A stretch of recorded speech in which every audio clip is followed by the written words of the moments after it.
Bonjour à tous, j'espère que vous allez bien. On est très heureux de vous retrouver pour partager encore avec vous des messages d'encouragement, un jour une promesse.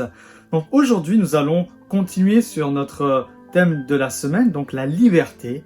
Et Olivia donc va vous partager le deuxième secret pour être réellement libre. Donc sans plus tarder, je lui laisse la parole. Le message d'aujourd'hui, ce sera la continuité d'hier. Beaucoup de personnes de nos jours se soucient de sa personne, de son monde, autrement dit de sa réputation. Et on ne se soucie pas des misères des autres, mais on se soucie de soi-même. Quand la réputation prime dans notre vie, ça peut rendre flou le choix que nous devons faire. Ça nous éloigne de cette liberté et ça peut interférer par rapport à notre choix.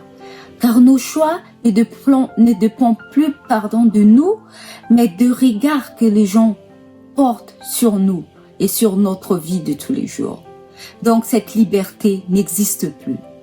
N'oublions pas que la réputation ne dépend pas de moi. Notre réputation est incontrôlable, car ça dépend de comment chaque personne me perçoit. Ça dépend de chaque situation. Comment les gens vont me cataloguer par rapport à cela.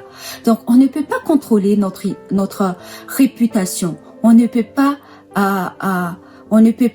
avoir accès à cela et on ne peut pas le changer. Par contre, il y a quelque chose qu'on peut garder et qu'on peut contrôler. C'est notre image. Rappelons-nous de notre vidéo au tout début quand on a parlé de la guerre spirituelle. Il y a la guerre entre Dieu et Satan, entre le bien et le mal. Et on ne peut porter que deux images. Soit être à l'image de Dieu, soit être à l'image de Satan. Donc, notre image, ce n'est pas les gens qui nous le cataloguent, c'est Dieu qui nous l'offre. Soit on accepte d'être à l'image de Dieu, soit on est tout simplement à l'image de Satan. Et pour mieux nous aider à garder cette image de Dieu chaque jour de notre vie, je vous invite à lire dans 2 Corinthiens chapitre 3 verset 17. Or, le Seigneur, c'est l'Esprit.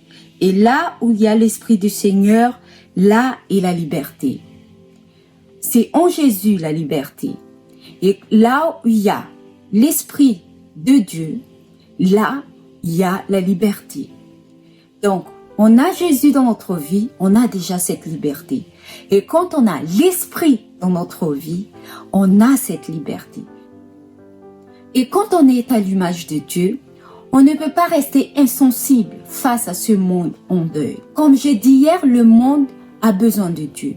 Le monde a besoin de chacun et chacune d'entre nous. Le monde a besoin de nous pour que ces gens qui sont encore dans la misère ne puissent pas penser que leur misère est une fin. Mais il y a une issue possible. Et cette issue, c'est Jésus. Car la Bible nous dit que Jésus est le chemin, la vérité et la vie. Nul ne vient au Père que par lui. Donc, l'issue de leur misère, c'est Jésus.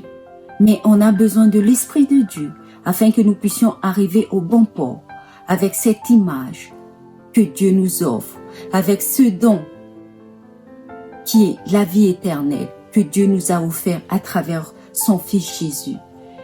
Ma prière pour nous aujourd'hui, c'est que nous puissions garder cette image de Dieu en Jésus et que nous puissions recevoir cet Esprit de Dieu chaque jour, le chercher afin que nous ne puissions pas nous perdre, mais marcher dans ce chemin, marcher en Jésus pour arriver au bon port, arriver au Père. Jésus nous a libérés et délivrés. Mais en attendant cette victoire éternelle, Jésus nous a laissé le Saint-Esprit afin que nous puissions continuer à marcher en lui et ne pas se perdre. Donc recevons le Saint-Esprit aujourd'hui afin que nous puissions toujours marcher en Jésus et atteindre le but final, être avec le Père pour l'éternité. Telle est ma prière pour nous aujourd'hui. Que Dieu nous bénisse tous. Amen. Alors, le deuxième secret, c'est donc chercher la présence de l'Esprit de Dieu, le Saint-Esprit. Car lui seul pourra nous donner cette capacité de pouvoir être libre de toute influence externe. Lui seul pourra nous aider à vraiment prendre la meilleure décision dans les meilleures conditions possibles. Alors, sans plus tarder, si ce n'est pas encore le cas, donnez-vous les moyens pour que l'Esprit de Dieu soit pleinement en vous, afin que vous puissiez réellement être libre en Jésus-Christ. Telle est ma prière pour vous. Je vous remercie de votre écoute et je vous donne rendez-vous dès demain pour que nous puissions regarder ensemble le 3e secret pour être réellement. À demain. Bye bye.